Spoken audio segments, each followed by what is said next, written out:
It's working, man. I know what my audience like.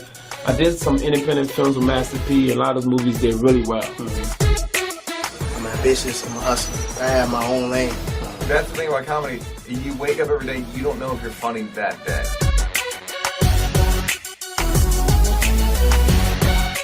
Real quick, I do a segment called Against the Law, and what we do is bring in a legal expert, and we talk about some things in the headlines, and we put everything you know about the legal system and put it up against the law, the real law. So we have an expert talking, truths and whatnot. So there was a headline today. Hold on, let me find his make sure I got his name. Where? Oh, here we go. Bing bang. All right. So the headline today, we'll just get right into it. I don't know if you've been paying attention. There was a settlement announced today in the Breonna Taylor situation, and I got questions. So to get answers, man, we're going to go to Philly and hear from our very own resident civil rights attorney, Mr. Kevin Mincey. Welcome to the program. Let's go live. What's up, man? I heard you paying honorariums.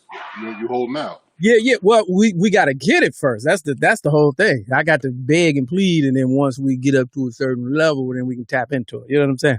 My six. Yeah. Cash. Now, look, I was on Roland Martin show for 4 years. Never got paid one dime. True story. I didn't know how TV works. I came on there and did a segment, jokey joke, ha, 3 minutes. I'm in the green room and talking to I'd say who it was. It was Glenn Ivey.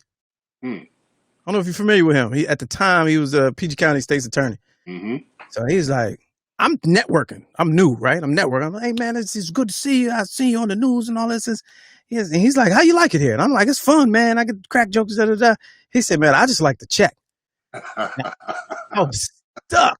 I've been doing it for like a year and a half, and I was like, "Oh, y'all get paid?" Had no clue.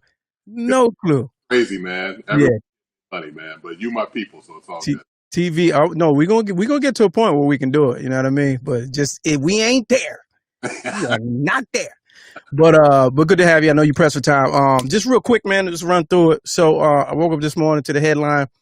Breonna Taylor, I guess family. There was a settlement with the city of Louisville, $12 million. Explain, give me the rundown. Talk to me like I'm a kid. Okay, so the family is who brings the suit against on behalf of someone who's passed away. So once somebody dies, the only person who can sue is the estate of that person. Typically, it's a family member who's the administrator of the estate. They hire the lawyer, then they can bring suit on behalf of the family. So a few months ago, federal court for violations, constitutional violations, wrongful death, and really, I'm pretty sure that's the only thing that they had to file in court. A lot of times when you're in these types of situations, the city will know that they have liability, and they will approach the plaintiff's lawyer and be like, "Hey, look, can we just sit down and see if there's some things that we have some common understandings on?" A lot of times because police unions have such power that cities can't all the time enact police reform, like make it codified, right? Make it the rule without some type of, I call it a shield. So in this instance, when they have a lawsuit like this, and then the plaintiff says, well, yeah, you're gonna compensate me financially, but I also want to see significant police reform. If you have a city official who is looking to make reform, they can kind of ride that shield into battle and force the police department to make these reforms because it's been quote unquote ordered by the court. And I think it's what we saw here with Breonna Taylor's family, where they said that the police reforms were non-negotiable. So no matter how much money they threw at them, unless we had a chance to talk about significant police reform, they weren't going to be willing to listen. And just from the reports, it looks like they achieved some of that with rules regarding ambulances being required to be on standby when they serve search warrants, and requiring the police officers now to live in the city, for a year before being police officers. And there were some other reforms that I saw quickly as I looked at it that, we'll see if they're able to give them any teeth. But it looks like it's a positive first step in Louisville. Now, to that point, who would be the architect of that? Would that be the attorney? That would be Ben Crump? So, yeah, a lot of times it's the lawyers, civil rights lawyers. We do these cases all the time. So we can kind of take ideas from other cases that we're dealing with as far as like what reforms may be needed. And yeah, it's the lawyer's job to push the envelope to see what you can get the municipality to agree to. And so I'm sure that many of the reforms that they pushed for were probably outside the scope of the things that happened to Breonna Taylor, as far as a no-knock warrant or whatever. But you do what you can, and when you're in a settlement situation, to try and force as much as you can through the hole. Now, I said Crump, but was it Crump? Is he the? Okay, all right. So Crump is, I guess, the name that everybody knows. But whenever Ben or any lawyer, when you're working out of your jurisdiction, you're going to be working with local counsel. So I believe that he had a local attorney, maybe a family attorney, already in place, and so that's probably how Ben got the case. They knew Ben and reached out to Ben to bring him in to bring light to the case. Now, is it common for the reform piece to actually be realized? Is that common, or is it just because of the current climate? Well, it's definitely the climate is helps now. I think a lot of times in the past you would see more pushback from municipalities about, does your case warrant significant police reform or an overhaul in police reform? And so a lot of times in these types of cases, you'll see that the case remains open even after the dollar amount has been agreed upon. Almost like they call it like a consent decree in federal court, where the judge can monitor the advancements in the implementation of the reforms. And so they might say in the initial draft of the settlement agreement, we want to have X, Y, and Z reform in place by January 1, 2021. And then they have these kind of status conferences to check and see, are they implementing the things that they said they are? Are they living up to the agreement? And if they don't, then you can reopen the consent decree and then negotiate whether it's penalties or more reforms or whatever. There are just a couple of different ways you can make it happen. So on some levels, it is enforceable. Yeah, I think it just depends on how the lawyer works it. I can't imagine that they would just take the word of the officer, right, the word of the municipality, without having some type of court backing behind their agreement. Now, are there suggestions or requirements? Well, these are typically, if it's negotiated and signed in a court order, then it's a requirement, and that's why you want to file the lawsuit, get it in front of a judge, get a judge to sign off on an order saying this case has been settled and these are the things that have been agreed to. Then once that becomes an order from the court, now the police union or whoever is opposed to these changes, they don't have any legs to stand on because the municipality is being forced to do it. We're talking with civil rights attorney Kevin Mincey out of Philadelphia, Pennsylvania, regarding the Breonna Taylor family settlement with the city of Louisville. Where did that $12 million figure come from? And why wasn't one of the requirements that the officers be arrested? Well, the arresting and prosecution of the police officers is outside the jurisdiction of the municipality. So the Kentucky Attorney General, Cameron, is in charge of making the decision of if they're going to prosecute. And I believe that case is actually going before a grand jury now. So ultimately, it'll be the decision of a grand jury is whether or not to indict. That's my understanding. And so you can't necessarily negotiate that into a civil agreement. The standards are different as far as in civil court and criminal court. Okay, true. And then I'm sorry, what was the first part of that question? The first question: where did they get the $12 million figure? So that's definitely a moving target type of thing, and so it usually requires a hiring of experts. A lot of times you'll hire an economic expert to say, look, this person was 25 years old. They likely would have lived until they're maybe 70 or 75, at the amount of money that they're making at the time of 25, adjusting for inflation and all that stuff. Like there's literally an expert that you hire we call it, lawyers call it almost like value of life. And so you can have folks who don't make any money, right, or making minimum wage. I have a case right now where a kid who died in his 30s was making minimum wage, and we're going to try and assess the value, quote unquote, of his life. And so, but even in that, just say a guy was going to live 30 years making minimum wage, that's about $640,000 or $650,000 over the course of 30 or 35 years. So there are a lot of different things that go into it. Obviously, some of that is punitive damages, right? So okay. Want to be able to set a number that's going to dissuade any other police officers from acting in this way in the future, make them think about it before the next time they want to open fire into some walls and some closed doors. And so, when you combine all of that, the value, the quote unquote value of somebody's life, the conduct of the police department, and then however much more that you can push the municipality to put on the table in order to make the case go away for them quickly, that's how you can get to a number like 12 million, which my understanding is the highest amount ever paid out for the death of a black woman who's been shot by police. So, wow. I mean, it's so many it's so many things going through my head right now that are so inappropriate. Just hearing your breakdown, like the fact that there's an actual price point for the value of your life is crazy. yeah. And the fact that there's an equation and summations and estimations. Like, you don't know what kind of job I was about to get 2 years from now. True. Like, you don't know if I was hit the lottery 4 years out. Well, here's the thing. Like, there are definitely, they have to do that because there are persuasive lawyers who sing to a jury and make a jury feel like, man, Lamont King was about to make $50 million next year. We had to give this man $50 million. And so when you're trying to, justice is about the scales, right? And trying to balance things and make things quote unquote fair. And so you have to, when you're asking for damages, economic damages, you have to at least show some proof that, okay, he was on a track to make that type of money. Let's look at his past income, his career trajectory, what his education was, and where that might have taken him. But here's the horrible truth to that. In that split second, a hate-filled individual could really do that math in their head and be like, I could tell this one ain't worth shit, and it's not gonna cost us much. Like, I really feel like they had an ability to do that processing in real time. Well, here's the real issue, and it's a double-edged sword. I mean, that money's not coming out of those police officers' pockets. Right. And so people will say, oh, well, the taxpayers are footing the bill for their conduct, and, that's not fair either.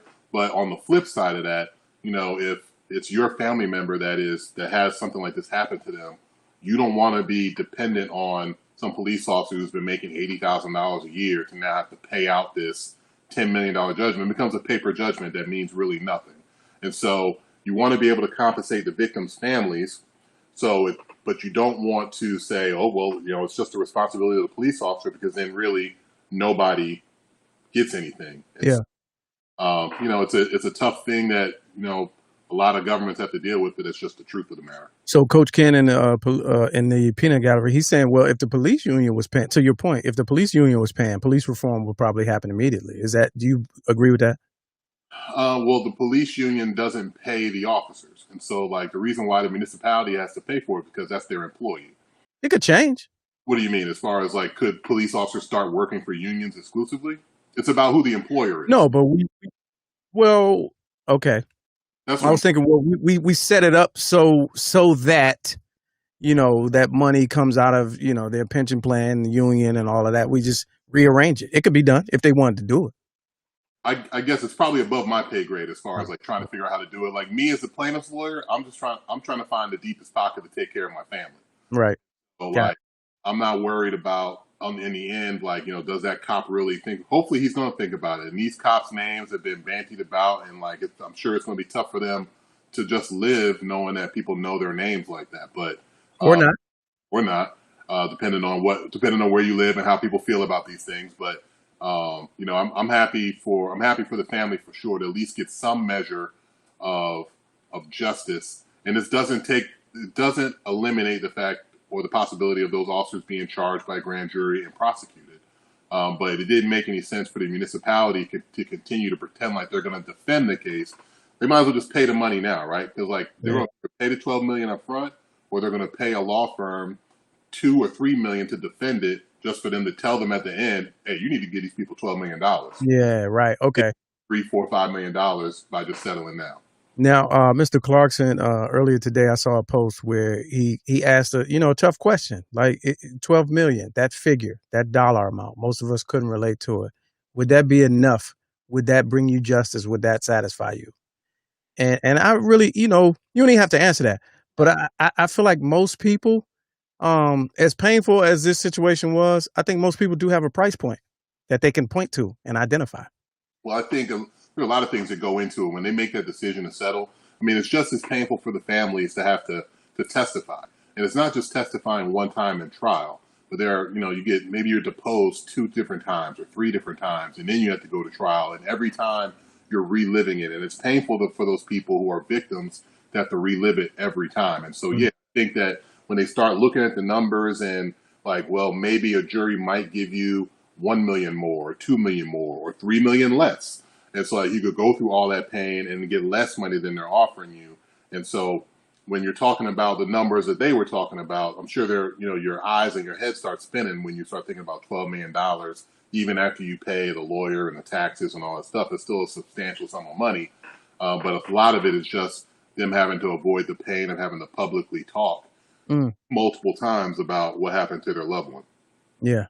I feel like, you would want to take that stance of I need justice, and I won't sleep until they're in jail, and you can pay me zero long as they're in jail.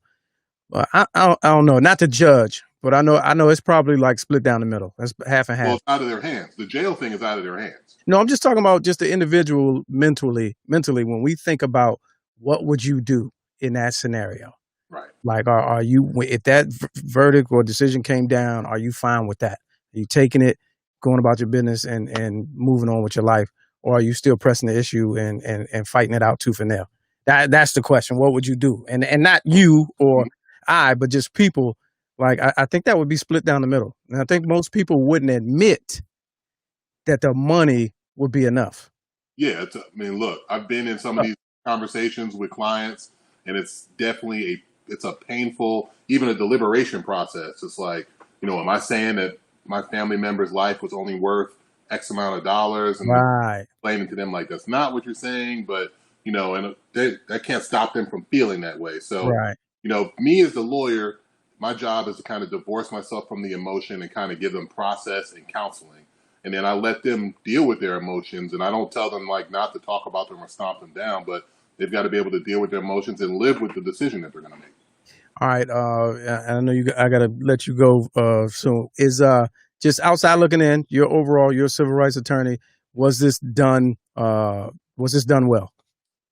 I think so. Obviously, you set a record as far as for a settlement number, so you can't argue about the number. And not being on the inside of the negotiations of the reforms, I guess we'll only time will tell as far as whether the reforms have teeth and whether they're really be able to achieve enforcement. But as far as the financial part of it, I think it's a tremendous victory for the family to get it done so quickly, so that they don't have to worry about. Look, they're hoping that they have the opportunity in criminal court about what these did, but to know that they don't worry about a fight with the municipality that they live in, I think it's a win for the family. All right, there it is. Sounds good. Civil rights attorney Kevin Mincey, ladies and gentlemen, he's on the clock as we speak. Before you run, you got any funny courtroom situations that's happened since the last time? I haven't been in a courtroom, man. I think I yelled and screamed at a prosecutor a couple weeks ago. I think I told you about that. Man. Yeah. I haven't really been in a courtroom since then, man. COVID is still real up here, so I'm about to. I got to talk to a family of a shooting victim after I finish talking to you today, and look like we're going to start working on defense on that case, man. But other than that, man, it's been work and golf, man. What's your golf swing looking like? So I was out today at the range. I was working on keeping my left foot planted, so it's getting there. There are people that say you don't have to keep your left foot planted, man. There's a lot of schools of thought on that. We can talk about it offline. I don't want. Oh, damn it! I want to bore the rest of your viewers, man. I spent like an hour and a half keeping the left foot planted. Not a bad thing. I'm just saying that you don't have to do it that way. Okay. Well, I'm still working my way through fundamentals, so then I can do all the remixing and all that shit later. Beautiful. Yeah. I appreciate you, Jack. John Watson gonna hit the course one day. I'm gonna take y'all money. Okay, I'm with it. Hey, I'm with it. All right, I'll holler at you. Okay, bro. Later. All right, there it is, folks. Against the law, civil rights attorney Kevin Mincey. Hey, Crump setting records out here, man.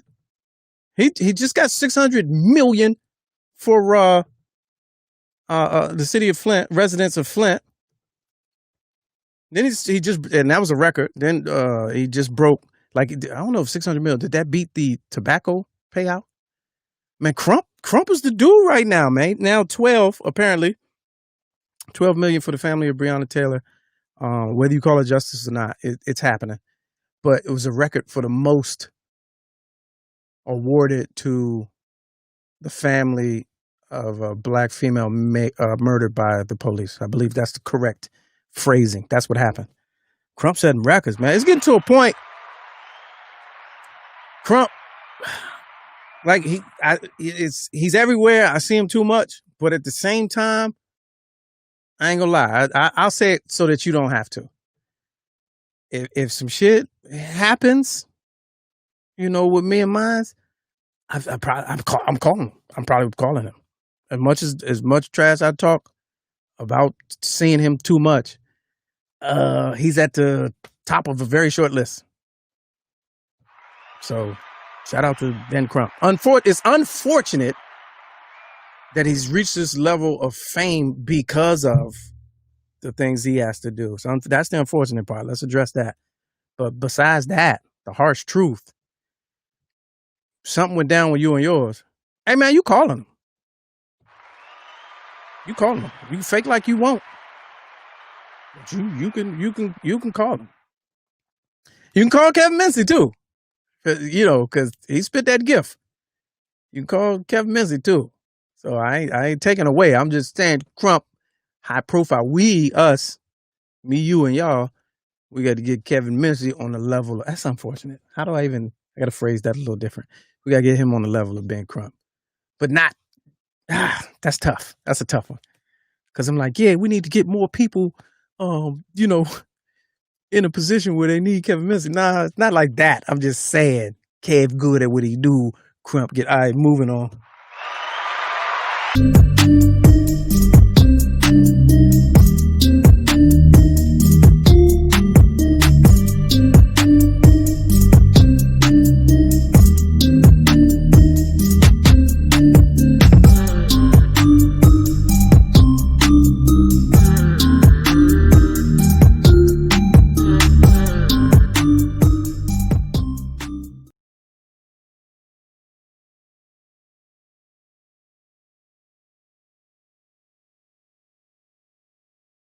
I don't care if it is a closet. You still looking mad official.